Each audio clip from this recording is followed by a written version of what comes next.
All right, guys, so on Friday we started one-step equations. We talked about adding and subtracting.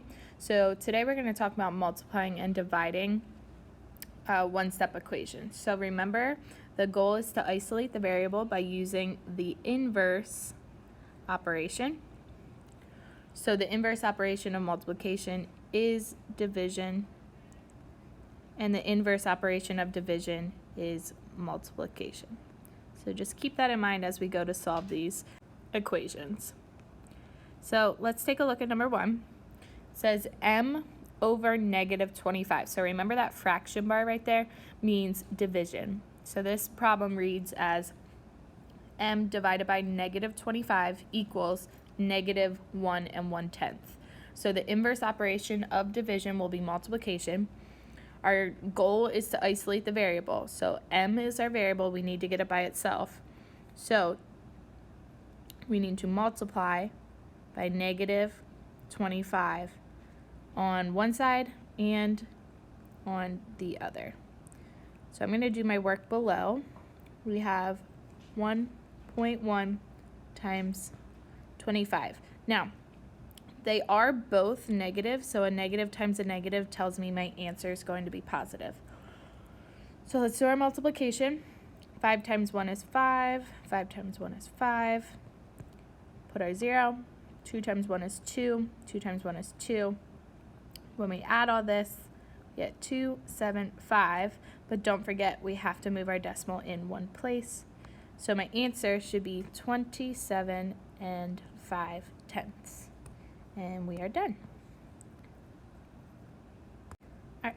In number 2, we have 1 5/10 times s. So remember, when you have a number and a variable next to each other, that means multiplication in there. And then equals negative 300. So the inverse operation of multiplication is to divide. So we need to divide by 1 5/10 on both sides. I'm going to do my work down at the bottom again.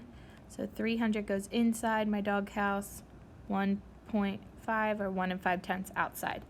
Very quickly go back to the problem, and we can see that we have a negative 300 divided by 1 5/10, and that's positive. So a negative divided by a positive, my answer is going to be negative. I like to put that in the beginning just so I don't forget to bring it down. Okay, so back to our division problem. We cannot have a decimal on the outside, so we need to move our decimal over 1 to get 15. But when we do that outside, we have to also do it on the inside. So we need to move that decimal and add a 0. So our new division problem is 3,000 divided by 15. So let's start the division.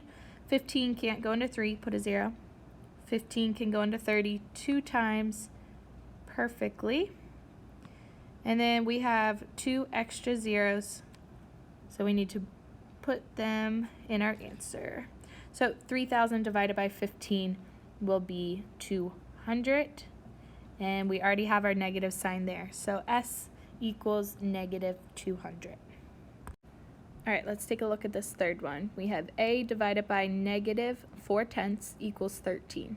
So our operation that they're doing is division, so our inverse operation would be multiplication. So we have to get A by itself, so we need to multiply by negative 4/10 on both sides. And since I'm doing a positive times a negative, that means my answer is going to be a negative, so let's put that so I don't forget it. And then let's do our work below. So we have 13 times 4/10. 4 times 3 is 12. Carry the 1. 4 times 1 is 4, plus 1 is 5. Don't forget to move your decimal in one place. So my final answer should be 5 2/10, and our negative's already up there for us. Okay, this next one is negative 2/5 C equals 3/8. So in this case, we have a number and a variable next to each other, so that means multiplication is happening. So we have negative 2/5 times C equals 3/8. So if multiplication is what is happening in the problem, we need to use the inverse operation and divide. So I'm going to divide by negative 2/5 on both sides of my problem, or my equal sign. When I do this, I have a positive divided by a negative, so I know my answer is going to be negative. So let's put that before we forget. And then we'll go down below and actually do the division. So we have 3/8 divided by 2/5. We can keep, change, flip, and we have 3/8, keep it, change it to multiplication, flip it to 5/2, and then we just multiply our numerators, multiply our denominators. So 3 times 5 is 15, 8 times 2 is 16.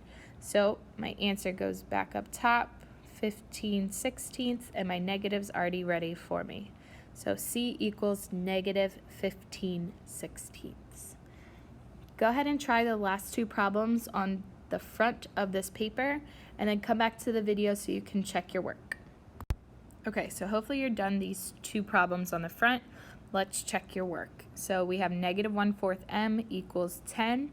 So that is multiplication happening. So we need to do the inverse operation and divide by negative 1/4 on both sides. So if we're taking a positive dividing by a negative, we know our answer is going to be a negative. So let's just put it in the beginning so we don't forget about it. And then hopefully you did 10/1 divided by 1/4. And you can keep, change, flip. So keep 10/1, change it to multiplication, flip it to 4/1. Multiply your numerators, 40. Multiply your denominators over 1. So m equals negative 40. Now for the second one, we have 8x equals 12/15. So again, we have a number and a variable right next to each other. So 8 times x equals 12/15, which means we need to divide by 8 on both sides. We have a positive divided by a positive, so our answer will be positive. And then let's do our work. So 12/15 divided by 8/1. Keep, change, flip. So keep 12/15. Change it to multiplication. Flip it to 1/8. Now you can either cross simplify or multiply your numerators, multiply your denominators. I'm going to choose to just multiply. So 12 times 1 is 12, all over 15 times 8, which is 120. And then that can be simplified to 1/10. So our final answer is x equals 1/10. All right, so go ahead and flip your paper over. There are 6 problems on the back. The answer key is in the unit plan, so once you are finished, please check your work and then upload a picture of both sides of these notes.